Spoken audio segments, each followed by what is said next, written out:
Hi viewers, അസ്സലാമു അലൈക്കും. Welcome to സെർഹ അബായ. സെർഹത്തിൽ നമ്മളിന്ന് കാണിക്കുന്നത് നിതയിൽ ഹാൻഡ് വർക്ക് ചെയ്തിട്ടുള്ള മോഡലാണ് കേട്ടോ. ഇതിൽ തന്നെ നമുക്ക് ഒരുപാട് കളേഴ്സ് അവൈലബിൾ ആണ്. നിങ്ങൾക്ക് അവൈലബിൾ കളേഴ്സും മെറ്റീരിയൽ ഡീറ്റെയിൽസും റേറ്റും ഒക്കെ അറിയണമെങ്കിൽ ആ കാണുന്ന വാട്സപ്പ് നമ്പറിൽ നമ്മൾ മെസ്സേജ് ആക്കിയാൽ മതി.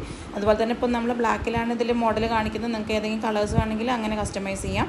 സൈസും മെറ്റീരിയലും വർക്കും മോഡലും ഒക്കെ നമ്മളടുത്ത് കസ്റ്റമൈസേഷൻ അവൈലബിൾ ആണ്. നിങ്ങൾക്ക് ഏത് മോഡലാണ് ഇഷ്ടപ്പെടുന്നത് അത് സ്ക്രീൻഷോട്ട് എടുക്കുക, ആ കാണുന്ന വാട്സപ്പ് നമ്പറിൽ നമ്മൾ മെസ്സേജ് ആക്കുക, നമ്മൾ റിപ്ലൈ ആക്കി തരും. അതുപോലെ തന്നെ നമുക്കതിൽ കമ്മ്യൂണിറ്റി ഗ്രൂപ്പ് ഉണ്ട്, മോഡൽസിൻ്റെ അപ്ഡേഷനും കാര്യങ്ങളൊക്കെ ചെയ്യുന്നത്. അതിൽ ആഡ് ആവുകയാണെങ്കിലും നിങ്ങൾ ആ നമ്പറിൽ മെസ്സേജ് ആക്കിയാൽ മതി. ബ്രൈഡലിൻ്റെ അബായാസും ഡ്രസ് കോഡുകളും ഒക്കെ നമ്മൾ കസ്റ്റമൈസ്ഡ് ആയിട്ട് അബായസ് ചെയ്ത് കൊടുക്കുന്നുണ്ട് കേട്ടോ. പിന്നെ നിങ്ങൾക്ക് മോഡൽസും കാര്യങ്ങളും ഇഷ്ടപ്പെടുന്നുണ്ടെന്നുണ്ടെങ്കിൽ ലൈക്ക് ബട്ടൺ ഒന്ന് ക്ലിക്ക് ചെയ്യുക. അതുപോലെ തന്നെ ഒന്ന് സബ്സ്ക്രൈബ് ചെയ്ത് സപ്പോർട്ട് ചെയ്യുകയും ചെയ്യുക. ഫ്രണ്ട്സിനും ഫാമിലിക്കും ഒക്കെ ഒന്ന് ഷെയർ ചെയ്ത് കൊടുക്കുകയും ചെയ്യുക കേട്ടോ. നമ്മൾ ഓൺലൈൻ പേയ്മെൻറ്റാണ് കൂടുതലും ചെയ്യുന്നത്. ക്യാഷ് ഓൺ ഡെലിവറി നമുക്ക് അവൈലബിൾ അല്ല. അത് അല്ലെങ്കിൽ അക്കൗണ്ട് ട്രാൻസ്ഫർ, DTDC അല്ലെങ്കിൽ പോസ്റ്റൽ സർവീസ് നമുക്ക് അവൈലബിൾ ആണ്. അപ്പോൾ സബ്സ്ക്രൈബ് ചെയ്യാൻ മറക്കണ്ട കേട്ടോ.